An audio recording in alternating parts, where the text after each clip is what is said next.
네, 안녕하세요. 오프입니다. 2021년 8월 11일 오후 11시 24분을 지나가고 있습니다. 오늘 비트코인 관련 뉴스 브리핑 지금부터 시작합니다. 먼저 조금 전에 올린 뉴스네요. 비자카드.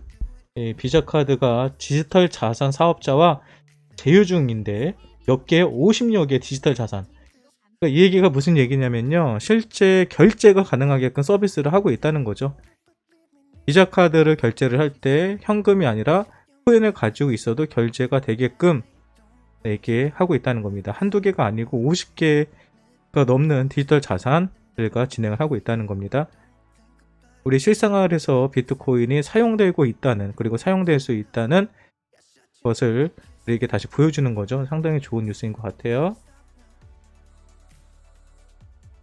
네, 뉴욕 자사 운용사 누버 커버먼 누버 커버먼 펀드를 통해서 BTC와 이더리움의 선물 투자를 제공한다고 합니다. 네, 4,020억 달러의 뉴욕 소재 자사 운용사래요. 네, 여기서 비트코인과 이더리움 선물을 투자할 수 있는 펀드를 제공한다고 합니다. 저는 이런 뉴스를 볼 때마다 사실 조금 대단하다고 생각을 해요. 이게 기관급이잖아요. 기관급에서도 고래 기관이죠. 네, 4,020억 달러를 돌릴 정도면. 근데 이런 곳에서 자신의 투자자들한테 서비스하는 거잖아요. 얼마나 많은 돈 많은 사람들이 여기를 이용하고 있겠습니까? 네, 그 사람들한테 이제 이렇게 하나의 상품이 만들어진 거예요. 불과 1년 전, 2년 전만 해도요. 많은 사람들은 비트코인이 뭔지, 이더리움이 뭔지 몰랐습니다. 네, 아시아, 한국, 중국, 일본, 그리고 베트남 이런 일부 나라에서만 비트코인이 난리였지, 실제로 2017년 18년도에도 미국이라든지 유럽에 있는 투자자들은요 비트코인에 전혀 관심이 없었어요. 근데 지금은 정말 그 어린 학생들까지도 비트코인에 대해서 많이 투자하려고 한다라는 뉴스가 나올 정도로 보편화되고 있다. 어디에서? 미국이나 유럽에서. 그 정도로 시총이 지금 상당히 커진 것도 이처럼 투자자들이 다변화가 됐기 때문에 가능한 겁니다. 네, 그러니까 여러분들은 정말로 이 시장이 커가기 전 아주 중요한 시간에 들어오신 거기 때문에요. 지금 물리시거나 어떤 이득 보신 거 거기에 너무 신경 쓰거나 만족하지 마시고요. 한번 기다려 보시기 바랍니다. 정말 큰 수익을 얻을 수 있을 거라고 생각을 해요. 네, 그리고 이것처럼 그레이스케일 CEO도요 돌아다니면서 무슨 얘기 한다고요? 기관들에게 디지털 통화 활용법에 대해서 강연하고 있대요. 계속 홍보하고 있는 거죠. 알리는 거죠. 그리고 오늘 바이낸스 주소에서요 암호화폐 지갑 업체 자포, 자포라고 하는 지갑이에요. 지갑, 개인 지갑. 근데 여기로 비트코인 몇 개가 이체됐다고요? 15,000개가 이체됐대요. 어디에서? 바이낸스에서. 거래소에서 개인 지갑으로 옮겨갔다는 것은 쟁겨 놓겠다는 거죠. 코인 안 팔겠다고. 이것도 엄청난 호재로 반영이 되겠죠.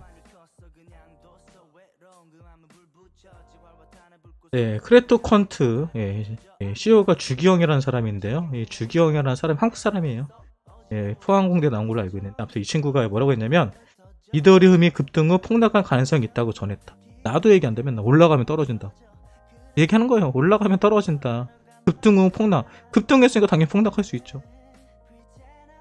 그는 중앙화 거래소 전반에 걸쳐 이더리움 활동이 평균을 높게 상회하고 있다.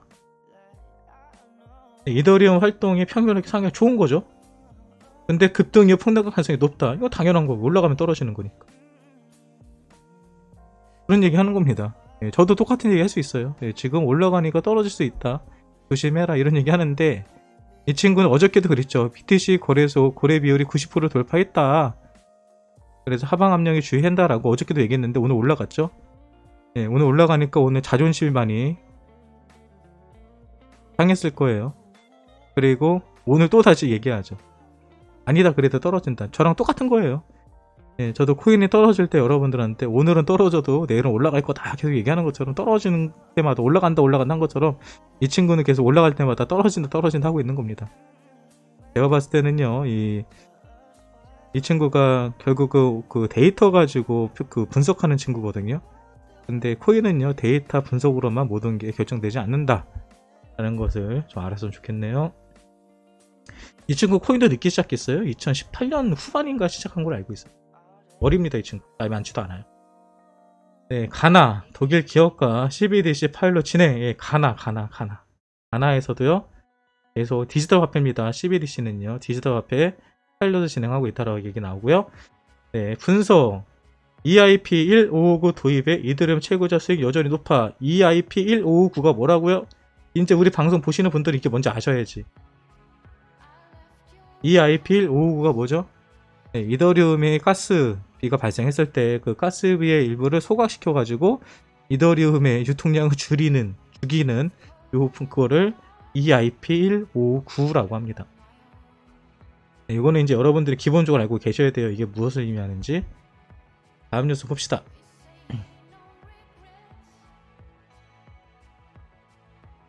뉴스들이 뭐 리플 전 CTO 2주간 800만 XRP 현금화. 근데 여러분 이거는요 뭐 오늘 내에 있었던 일이 아니고요. 예전에는 더 많이 팔아먹었어요. 근데 리플 재단에서는 주기적으로 계속 팔아먹습니다. 근데 코인들은요 주기적으로 사람들 그거 또 다 받아먹어요. 근데 여러분 이게 리플만 그런 게 아니고요. 여러분들 가지고 있는 대부분의 재단에서 이 짓을 하고 있어요.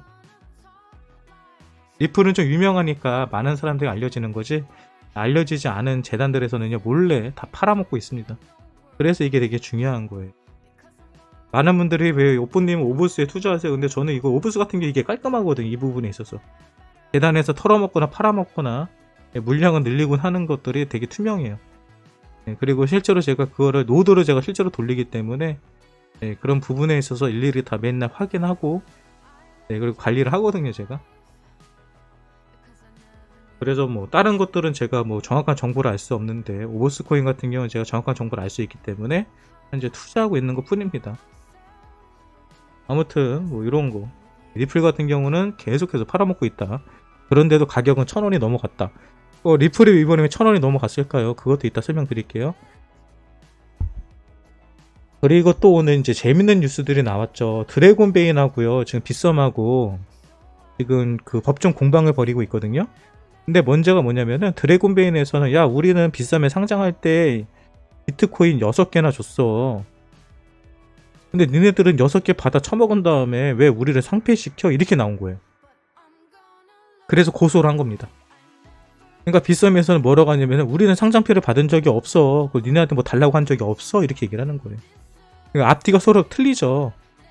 근데 이 내용을 보면요. 빗썸 쪽에서 이런 겁니다.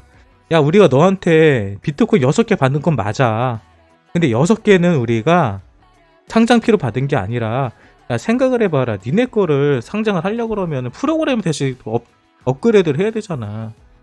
그리고 여기 호가창이라든지 이런 것도 관리도 해야 되고 그리고 운영도 해야 되고 이벤트 한다고 뭐 공지도 때려야 되고 그래서 이런 비용들에 그 니네가 준 돈을 사용을 한 거지 이건 상장피가 아니야 라고 주장을 하고 있는 겁니다. 지금 서로요. 다 멍멍이 같은 소리를 하고 있는 거죠. 나는 돈을 받았지만 그거는 너를 위해서 쓴 거다 뭐 이렇게 얘기하고 있는 겁니다. 그래서 이런 현재 빗썸하고 드래곤베인하고 법적인 공방이 이루어지고 있다. 이런 기사고요. 근데 재밌는 거는요. 이번에 빗썸에서 이런 역할이 되고 나서 보니까 2021년부터는요. 본인들이 그 상장피를 포함해서 이런 운영, 이벤트비 같은 거를 전혀 받고 있지 않다라고 얘기를 하는데요. 이게 이 도지 소리라는 게 뭐가 있냐면요. 그럼 빗썸이 바보예요. 빗썸이 어떤 코인을 상장시켜줄 때 상장피도 안 받고 아무것도 안 하는데 상장을 시켜줘. 근데 상장해주는 코인들 보면 드래곤베인도 제가 봐서 완전 스캠이거든요. 저는 쓸데없는 코인은 상장시켜줘요. 그러면 빗썸은 땅 파서 장사냐 이거죠. 근데 여러분 여기에는 숨겨져 있는 비밀이 있답니다.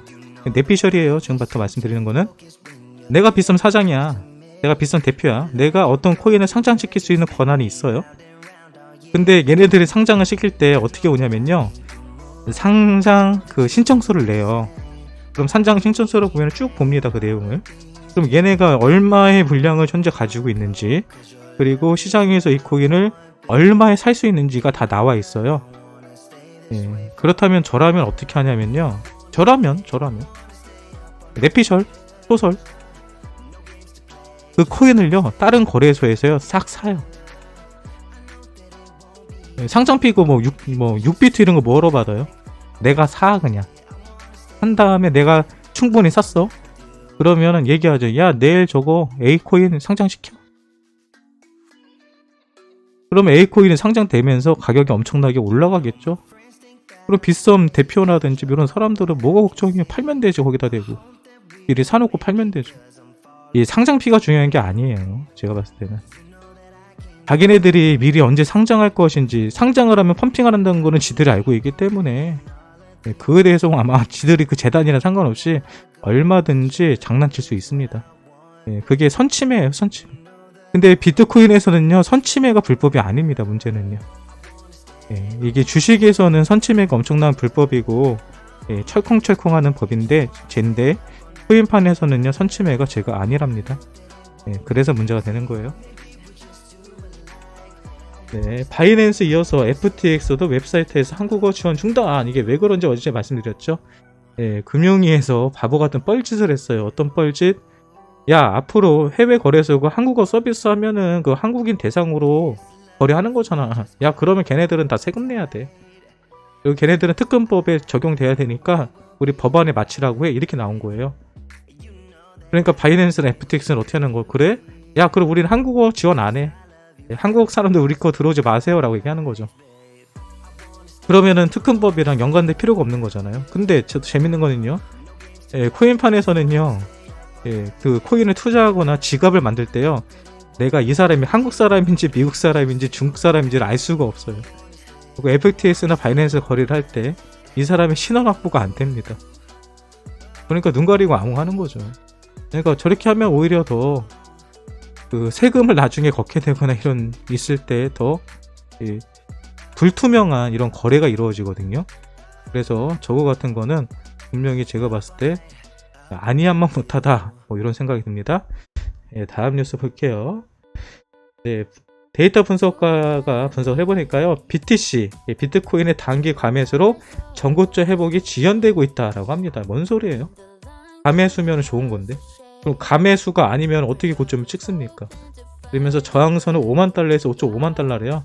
제가 이거 봐갖고 5만 달러랑 5만 5천 달러가 얼마야? 도대체 어느 자리야? 라고 봤거든요. 되게 재밌어요. 여러분 보세요. 5만 달러랑 5만 5천 달러가 여기입니다. 이 자리 아직도 멀었죠. 그러니까 비트코인 같은 경우는 저항자리 가려면 아직도 시간이 많이 필요해요. 아직도 많이 올라갈 수 있습니다. 자 그러면 비트코인은 요 가격대 그럼 원화로 따지면 얼마일까요? 원화로 보면 되죠. 원화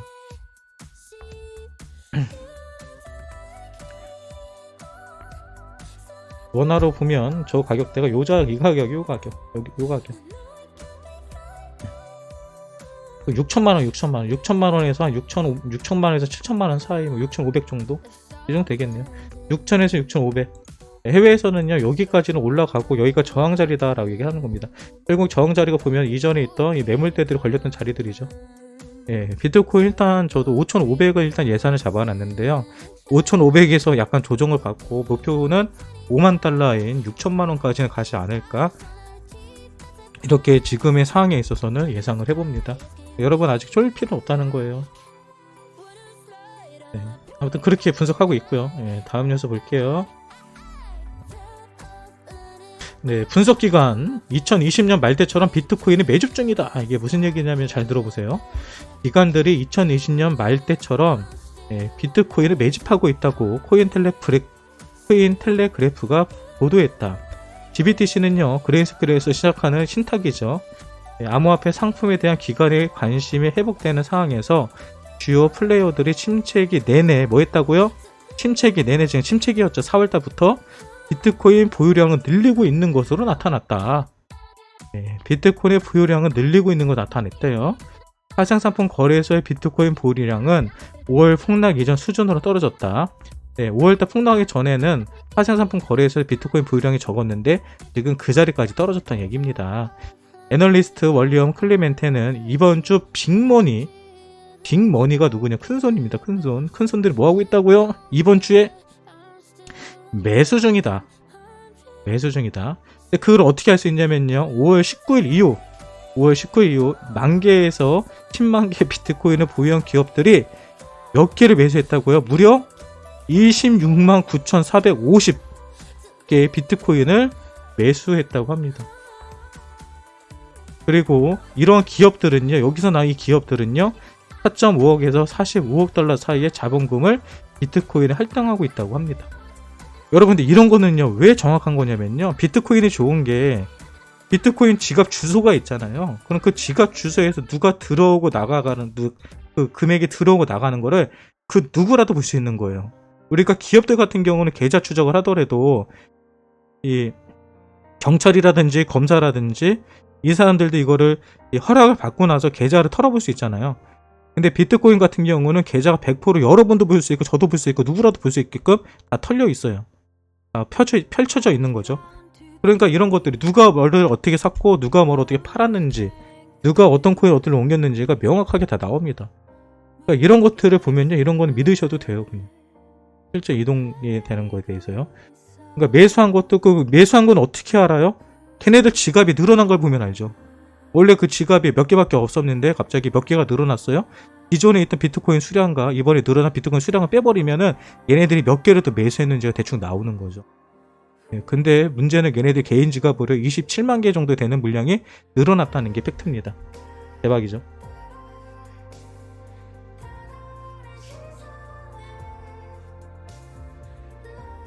네. 에이다, 지금 에이다가 많이 올랐죠. 에이다가 오른 거는요, 스마트 컨트랙트 출시 한대요.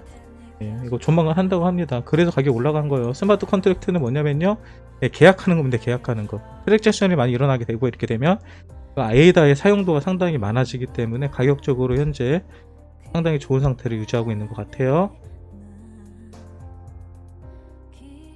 그리고 코인베이스 C1은요, 앞으로 암호화폐의 결제 부분에 좀 중점을 둔다고 하고요. 우리 아까 전 맨 처음에 살펴봤던 기사가 뭐였죠? 비자 카드에서 50여 개의 디지털 화폐로 결제를 준비하고 있다라는 기사가 떴습니다. 좋은 거예요. 인프라법은 더 얘기하지 않겠습니다. 인프라법은요, 결국은 거래소들 세금 부과시키겠다는 얘기거든요. 현재로서 나온 법안으로는요. 그게 뭐 얼마나 우리들한테는 큰 문제는 아니라서 걱정하실 필요는 없을 것 같아요. 자, 근데 이제 아까 제가 그랬죠. 리플 같은 경우는 CTO가 계속 물량을 팔아먹고 있다라고 했잖아요. 그럼에도 불구하고 리플이 오늘 1,000원을 넘겼죠. 계속 상승한 이유가 뭐냐면요, 이거예요. 국내 비은행 송금 서비스 업체인 글로벌 머니 익스프레스하고 리플렛하고 합류를 했대. 이 얘기는 뭐냐면요, 앞으로 한국에서 다른 나라로 보낼 때, 이게 아마 한국에서 태국인가 어떤 특정 나라로 알고 있거든요. 나오네요, 여기. 한국에서 태국으로 송금을 지원하게 되는 거예요. 그러니까 한국에서 앞으로 태국으로 어떤 돈을 보낼 때 상당히 속도가 빨라지고요. 리플의 네트워크를 실제로 사용하게 되는 거예요. 네, 그래서 이런 기사들 때문에 오늘 리플이 좀 많이 올랐던 것 같습니다. 실사용 사례가 다 나온 거니까요. 네, 그리고 FTX 대회 홍보 책임자로요, 억만장자 사업가 케빈 오리어리가 영입되었대요. 그러니까 FTX가 여러분 지금요, 아침에 뉴스 조금 이따 살펴보겠지만은 선물 시장에서 파생 시장에서 거래량 2위하고 있거든요. 이미 바이낸스 다음으로 오고 있는 거예요. 그러니까 뭐 바이낸스, 코인베이스, FTX 이렇게 3파전으로 보고 있는데, 아시는 것처럼 바이낸스는 계속 지금 짜부러지고 있고요. FTX가 저는 결국은 전 세계 다 잡을 거로 생각을 합니다. 네, 그리고 엑시 인피니티 계속 가격 올라가고 있죠. 근데 올라가는 이유가 보니까요, 엑시 인피니티 같은 경우는 게임이에요, 게임. 게임 하는 건데, 거기서 뭐 PVP가 보통 우리가 그거죠. 1대1로 뭐 1기토 같은 거 하는 거죠. 1대1로 PK 하는 거. 그런 거 어떤 서비스가 업데이트 됐는데, 뭐 그런 것들 때문에 가격이 올라갔다고 하더라고요. 아무튼 그런 것 같습니다. 그리고 아까 에이다 스마트 컨트랙트 발표한다고 했는데, 이거를 금요일날, 이번 주 금요일, 내일 모레죠. 내일 모레 출시를 공개한다고 합니다. 언제 될지에 대해서. 그래서 그 전까지는 에이다 올라갈 것 같아요. 일단 금요일날 전까지는 에이다 좋을 것 같습니다.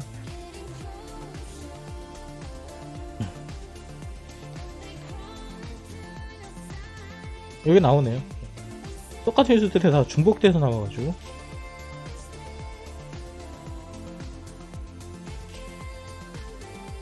근데 이제 보시는 것처럼 이런 거에 계속 뭐 2,500만 달러 규모의 시리즈에 계속 투자 받는 겁니다. 예. 그래서 또 코인을 만들고 뭘 하면요, 이렇게 투자를 계속 사람들이 해요. 예. 그리고 데일리 선물 차트 47,887달러 아래에서 거래되고 있다. 그러니까 결국 뭐냐면요, 지금 코인이즈 데일리 선물 차트 분석가는요, 결국은 4,788달러를 넘기면, 비트코인이 이 가격을 넘기면은 이제 상승이다라고 얘기하는 거거든요. 그럼 47887이 저항자리가 어딘가 볼까요? 여기네. 뭐 다 왔네. 뭐 여기네. 요 자리네. 요 자리. 요거만 넘기면은 추가적인 상승이 갈 거다, 이런 얘기 하는 거거든요. 얼마 안 남았습니다. 국내 가격으로 하면 얼마인가 볼까요? 저 자리가 국내 가격으로 하면 여기 자리거든요. 5,500이네. 5,500. 예, 그러니까 그 해외 차트 분석가도요, 5,500이 강력한 저항 자리고 5,500이 넘어간다면은 그게 상승할 거다라고 보는 것 같습니다. 우리는 뭐 5,500은 예전부터 얘기 많이 했던 거고요. 그리고 나스닥 상장 자동차 보험사가요, 100만 달러 상당의 비트코인을 매입을 했대요. 예, 다시 말하지만 이렇게 나스닥 안에 상장된 곳에서는요, 자기네가 비트코인을 얼마나 매집했는지, 또 얼마에 매집했는지 이런 것들을 다 오픈을 해야 됩니다. 요즘 많은 이런 기관들에서, 이런 업체들에서, 기업들에서 비트코인에 많이 투자하고 있다는 건 역시도 우리에게는 상당히 큰 호재가 되겠죠. 예, 뭐 빗썸 이거 아까 넘어가고요. 소송 중인 거 얘기하고, 드래곤베이하고 소송 중인 거 얘기하고 있는 것 같습니다. 그리고 부산은행에서요, 세종텔레콤은 부산지역 사업용 부동산 펀드 수익 증권을 디지털 자산 형태로 펀드 판매하고 투자자 간 거래 서비스를 제공할 예정이다. 네, 한국에서도 부산에서는요, 이 코인 관련 이 거래를 할 수 있는 기반을 만들어준다고 합니다. 네, 요즘 부산 쪽이 좀 비트코인 쪽이 상당히 개방적으로 진행을 하고 있어요. 그리고 FTX 알아죠? 암호화폐 선물 거래 시장 점유율 2위를 했다. 그리고 어디 바이낸스가 1위네요. 바이낸스가 1위고 FTX가 2위고 바이비트가 12%로 2등까지 올라왔네요. 아우, 바이비트 대단해요. 아무튼 올라가고 있습니다. 네, 인프라법은 넘어갈게요. 그동안 하도 많이 다뤘기 때문에. 그리고 코인베이스 탑10 헤지펀드 중 10곳이 코인베이스 고객이라고 합니다. 네, 여기 보면요, 뭐 PNC뱅크, 스페이스X, 테슬라, 서드포인트 이런 것들이 많이 나오는데요. 이런 굉장한 기업들이요, 현재 코인베이스에 계속 투자하고 있고요, 헤지펀드에 투자하고 있다는 것을 확인해 볼 수 있습니다. 그리고 여러분, 여기에 좀 재밌는 기사가 떴어요. 암호화폐 거래 중심이 어디서요? 원래 제가 2017년 18년도에는 아시아라고 말씀드렸잖아요. 근데 아시아에서 최근에 미국 뉴욕이라든지 미국 쪽으로 많이 넘어갔었거든요. 근데 현재 유럽으로 옮겨가고 있다고 합니다. 그러니까 유럽 쪽도 여러분 지금 되게 대박이 나고 있대요, 코인이요. 어떻게 할 수 있냐면요, 이 거래 시간이거든요. 이 실제로 그 거래소에서 거래가 일어날 때, 한국 같은 경우는 아무래도 아침 시간대나 점심 시간대 이후 4시에서 5시 사이가 가장 활발하게 거래가 일어나잖아요. 네, 그런데 한국 시간으로 새벽 1시에서 5시 사이에는 거래가 많이 일어나지 않는 게 맞는데, 해외에서는 그 시간대가 활동하는 시간이죠. 그래서 실제로 이 피크 타임은 미국과 유럽 투자자들의 활동 시간과 일치했다라는 것을 봤을 때, 현재 대부분의 코인 거래가 일어나고 있는 주체는 아시아권이 아니라 미국이나 유럽 쪽이라는 겁니다. 그래서 아까 전에 어떤 분이 저한테 계속 오버스의 미팅 결과 좀 알려주자 하는데, 여기서 잠깐 얘기를 드리자면, 네, 오버스의 그 본사는 이스라엘에 있었습니다. 이스라엘에 있었는데 최근에 그 핵심 인사들이요, 다 런던으로 옮겨갔다고 합니다. 사무실도 런던에 새로 얻었고요. 그리고 대표 그 CEO들이죠. 코파운더들, 탈코일이라든지 아니 다니엘, 이런 친구들이 다 런던으로 넘어가 있대요. 지금 런던으로 왜 넘어가느냐, 그러니까 그 유럽 쪽에서 금융의 허브는요, 런던이라고 합니다. 런던에서 사무실을 만들고 거기서 계속 이제 클라이언트들을 만나고 계약을 진행하기 위해서 런던의 보금자리를 새로 탔다고 얘기를 하더라고요. 그만큼 현재 런던 쪽에서 비트코인 관련된 사업들이 많이 진행되고 있다고 합니다. 아무튼 이런 거 현재 유럽 쪽에서 비트코인이라든지 암호화폐 사업이 비즈니스가 엄청나게 발전되고 있고 일어나고 있다는 것을 기본 상식으로 알고 계시면 좋을 것 같습니다. 네, 실제로 코인베이스 같은 경우도요, 현재 2분기 실적 발표를 했는데 무려 5.66억 달러 이상을 예상보다 더 벌어서 16억 달러의 수익을 내고 있다고 합니다. 좋은 뉴스들이죠. 네. 그럼 오늘 비트코인 관련된 뉴스 브리핑에 대해서 간단하게 정리를 해보자면요. 전 세계적으로 지금 비트코인에 많은 사람들이, 기업들이 투자하고 있고요. 그리고 채굴업자라든지 아니면은 그 고래들은 거래소로 물량을 집어넣는 게 아니라 오히려 거래소에서 대량의 물량들을 개인 지갑으로 빼가지고 물량을 잠궈놓고 있다라는 겁니다. 네, 그렇게 됐을 때 거래소에서는 물량이 줄어들기 때문에 하려는 사람들이 많아졌을 때 더 쉽게 가격이 올라가는 현상이 일어날 수밖에 없고요. 그 밖에 엑스 인피니티라든지 에이다라든지 이런 코인들이 단계적인 호재가 있었다는 점도 살펴볼 수 있었습니다. 네, 이 정도로 오늘 뉴스 브리핑 정리하면 좋을 것 같아요. 네, 제가 설명해드린 오늘 비트코인 관련 뉴스들이 여러분들에게 도움이 되셨다고 한다면 구독과 좋아요 그리고 알림 설정 부탁드리겠고요. 그럼 내일 또다시 새로운 뉴스들을 가지고 여러분들을 찾아뵙도록 하겠습니다. 오늘 뉴스 브리핑은요, 여기서 종료하도록 할게요. 다들 감사합니다. 지금까지 오뿌였습니다.